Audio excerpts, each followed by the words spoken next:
Aujourd'hui, il ne reste quasiment plus d'exploitation viticole au milieu des eaux, mis à part celle sur l'île Margot. Quand Lionel de Mecnem fait le tour de la propriété qu'il dirige, c'est en bateau. On a une figure de proue un peu spéciale. Ah oui, ça c'est le chien qui piste les ragondins, qui est là pour chasser les ragondins qui nous percent les digues. Ah oui. Et donc les chiens n'arrêtent pas de les embêter et donc empêchent les ragondins de nicher sur l'île. C'est un bateau échoué là? Alors ça c'est un bateau en béton qui a été échoué à la fin de la Deuxième Guerre mondiale. Mais échoué volontairement? Oui, oui, qui Pourquoi? a été mis là pour protéger le bout de l'île. Parce qu'avec les courants, les pointes se rongeaient et donc ils ont mis ça pour protéger l'île.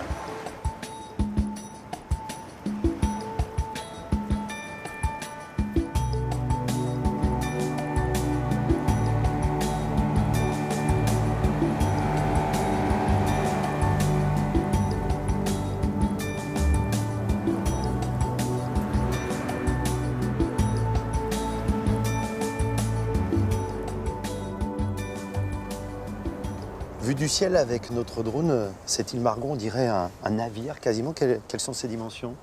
Alors l'île Margot, c'est une île qui fait 1 km de long sur 300 mètres de large à peu près. Et donc c'est une propriété de 20 hectares et sur lequel il y a 14 hectares de vignes. Donc, pratiquement tout est planté en vigne.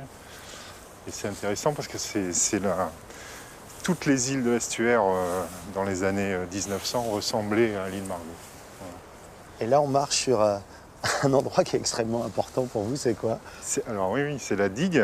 Et sans cette digue, on serait inondé parce que le niveau du fleuve est plus haut par gros coefficient que l'île. Donc si on n'avait pas la digue, on serait inondé chaque fois qu'il y a un gros coefficient.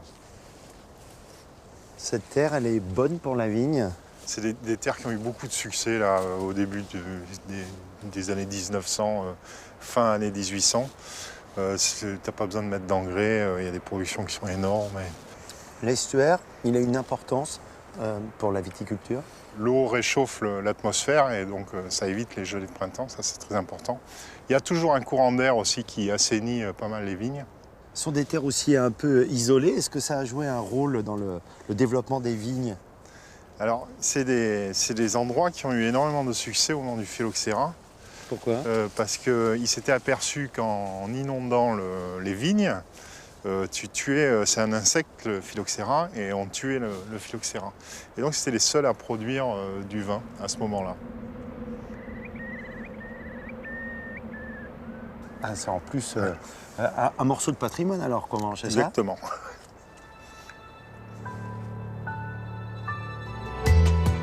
Depuis 30 ans, c'est au bout de l'île, dans une petite maison, que Lionel vit en famille. Une femme, 3 enfants, dont Guillaume. Après son enfance sur l'île, il est devenu skipper et dirige aujourd'hui Jean d'Estuaire qui propose de découvrir le patrimoine des îles. Guillaume, tu avais quel âge quand tu es arrivé sur l'île? J'avais 7 ans. 6 ans et demi, 7 ans de mémoire. Ouais. Une journée type, aller à l'école, ça se passe comment?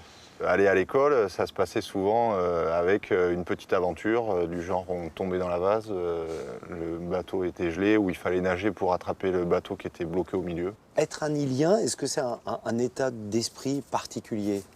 Il y a plein de gens qui trouvent ça absolument exceptionnel. Du coup, vous avez l'impression de vivre dans une aventure particulière. Voilà. Et ça, quand on est enfant, c'est quelque chose d'assez important. Est-ce que ça explique le fait qu'aujourd'hui, vous ayez un travail qui a un rapport avec l'estuaire? Ah, complètement. Le fait de vivre sur une île, ça m'a donné envie d'aller voir ailleurs. Et après, quand j'ai fait mon métier de skipper, que j'ai tourné partout autour du monde, j'étais toujours impatient de retrouver l'estuaire. D'ailleurs, j'étais très content de naviguer sur des endroits comme le fleuve Sénégal ou le Rio de la Plata, parce que c'est des endroits qui ressemblent à l'estuaire de la Gironde. Voilà.